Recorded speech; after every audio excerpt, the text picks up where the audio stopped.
कर्ण पिशाचनी के बारे में आपने सुना ही होगा। इसके कई सारे वीडियो इंटरनेट पर भी आते हैं। यह पिशाच पिशाचनियों की तरह होती होगी, आप ऐसा ही सोचते होंगे। या भूत प्रेत की यह प्रजाति है, आप ऐसा सोचते होंगे, जो कि सुनसान जगह पर रहती होगी। लेकिन मैं आपको बता दूं, कर्ण पिशाचनी कोई भूत प्रेत की प्रजाति नहीं है। यह एक ऐसी शक्ति है जिसे साधना से प्राप्त किया जाता है। इसे पाने वाला व्यक्ति अरबपति भी बन सकता है और पागल भी हो सकता है। प्राचीन काल से ही हमारे भारत में ऐसी ही साधनाएं चली आ रही हैं, जिससे हम इन शक्तियों का इस्तेमाल करके अपने मन की सारी इच्छाएं पूर्ण कर सकते हैं। कर्ण पिशाचनी उन साधनाओं में से एक है। कर्ण पिशाचनी भूत, भविष्य और वर्तमान काल का पूरा ज्ञान रखती है, इसलिए साधक इसे साधकर अपने मन की सभी इच्छाओं को पूरा करते हैं। कर्ण पिशाचनी की साधना 7 से 21 दिन तक बताई जाती है। यह साधना बेहद कठिन होती है और साधना के दौरान साधक को ऐसे ऐसे दृश्य दिखाई देते हैं कि साधक बीच में ही साधना को छोड़ देता है। लेकिन कुछ साधक बहुत हिम्मत दिखाकर इस साधना को अर्थात इस सिद्धि को प्राप्त कर लेते हैं। कर्ण पिशाचनी का मतलब होता है कान में रहने वाली पिशाचनी। अब बात करते हैं स्टोरी की। बहुत समय पहले बिहार और नेपाल के करीब जंगलों में एक आदमी था जो आसपास के गांव में घूमता रहता था, और वह जहां भी काम करता था किसी को भी लूटता और बेवकूफ़ बनाकर धन इकट्ठा करता, मौज मस्ती करता। उसे शराब पीने का और मांस खाने का बहुत ज़्यादा शौक़ था। वह गांव की लड़कियों को भी छेड़ता था, लेकिन उसके पास इतना पैसा था कि गांव वाले चाहकर भी उसका कुछ नहीं बिगाड़ पाते थे। लेकिन अंदर ही अंदर गांव वाले भी उससे बहुत परेशान थे। एक दिन की बात है, गांव में एक अघोरी आया जो पेड़ के नीचे हमेशा एक टांगों पर खड़ा रहता। शराबी व्यक्ति उस अघोरी को देखकर बड़ा हैरान हुआ कि यह व्यक्ति कैसे एक पैर पर ही खड़ा रहता है। ना तो इसे किसी चीज़ की खाने की चिंता है, ना किसी चीज़ की पीने की चिंता है, बस यह किसी तरह से अपनी साधना में लिप्त रहता है। तब उस शराबी ने जाकर अघोरी से पूछा, आप इस पेड़ के नीचे रहते हैं, आपको भोग विलास की कोई इच्छा नहीं। मुझे देखिए, मैं किस तरह से भोग विलास करता हूँ, अपने जीवन का आनंद ले रहा हूँ। मैं शराब भी पीता हूँ, मांस भी खाता हूँ, ज़िंदगी को अच्छे से जी रहा हूँ। तब अघोरी ने उसे कहा, जो ज़िंदगी तुम जी रहे हो वह ज़िंदगी अच्छी नहीं है।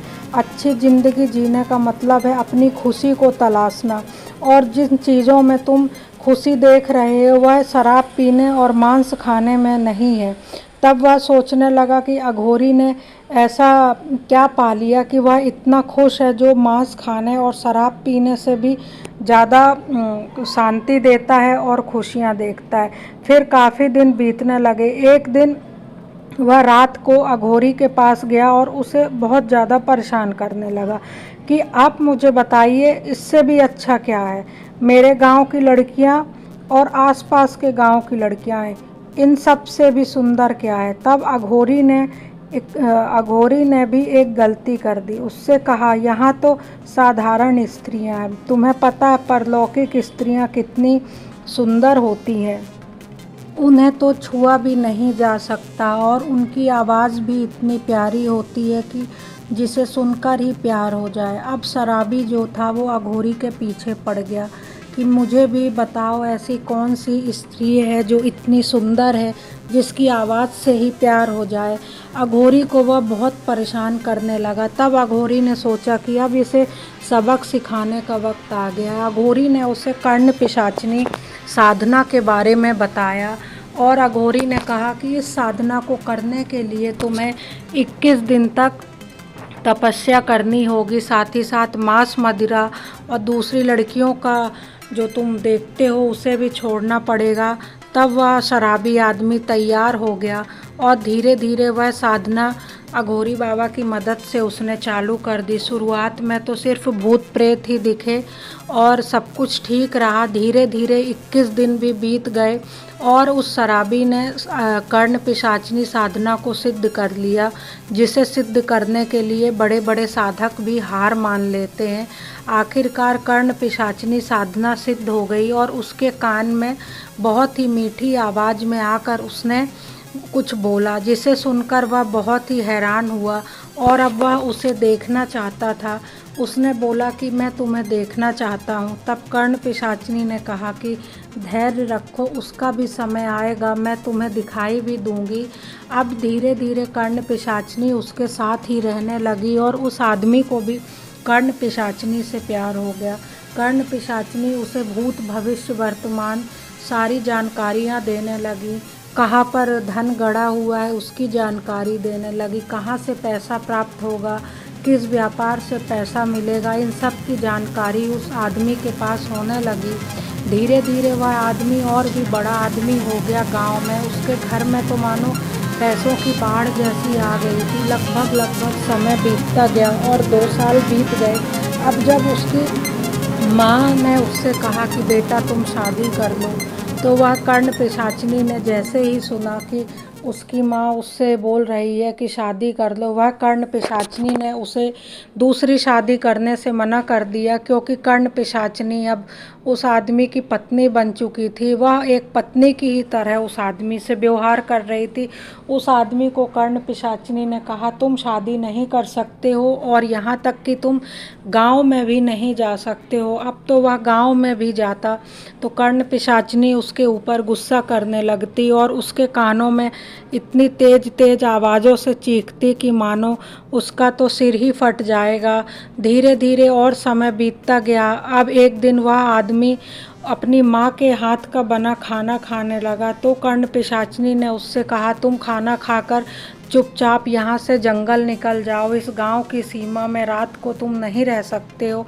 तो वह आदमी खाना खाकर चुपचाप जंगल चला गया और अब धीरे धीरे और समय बीतने लगा। अब वह आदमी जंगलों में ही रहता था, गांव की तरफ नहीं आता था और हालत तो यहाँ तक पहुँच गई थी कि अगर कोई फीमेल जानवर भी उस आदमी के पास आती तो कर्ण पिशाचिनी उसे भी भगा देती थी या उसके कानों में इतनी तेज़ तेज़ आवाज़ें करती थी मानो उसका कान के पर्दे ही फट जाएंगे। और समय बीतता गया, काफ़ी दिन हो चुके थे।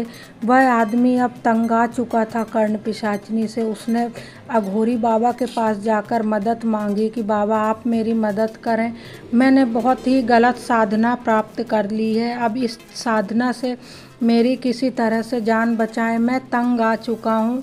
तब बाबा ने कहा कि कर्ण पिशाचिनी को बुलाने का रास्ता है, लेकिन उसे वापस भेजने का कोई रास्ता नहीं है। कर्ण पिशाचिनी भी अब तुमसे प्रेम करती है और उसे एक शरीर की ज़रूरत है और अब वह तुम्हारे साथ ही रहेगी। इसके अलावा अब कोई दूसरा रास्ता नहीं है, तुम्हें उसे अपने साथ रखना ही होगा। बाबा की ऐसी बातें सुनकर वह शराबी व्यक्ति बहुत ही निराश हुआ और जंगलों में भटकने लगा। धीरे धीरे जंगलों में भटकते भटकते उसने एक दिन आत्महत्या कर ली, क्योंकि उसे अभी बहुत अकेलेपन का एहसास होने लगा था और अब वह और नहीं जीना चाह रहा था, क्योंकि वह दुनियादारी से सभी से दूर हो चुका था। अब जब कुछ दिनों बाद उसकी लाश मिली तो उसकी लाश देखकर लोगों के होश उड़ गए, क्योंकि उसके जो कान के पर्दे थे वह फटे हुए थे और यहाँ तक कि उसके सिर से भी खून निकल रहा था। ऐसा लोग कह रहे थे कि शायद कर्ण पिशाचिनी ने इसके कानों में इतनी तेज़ आवाज़ की कि आवाज़ के कारण इसके कान के पर्दे फट गए और इसकी मौत भी हो गई।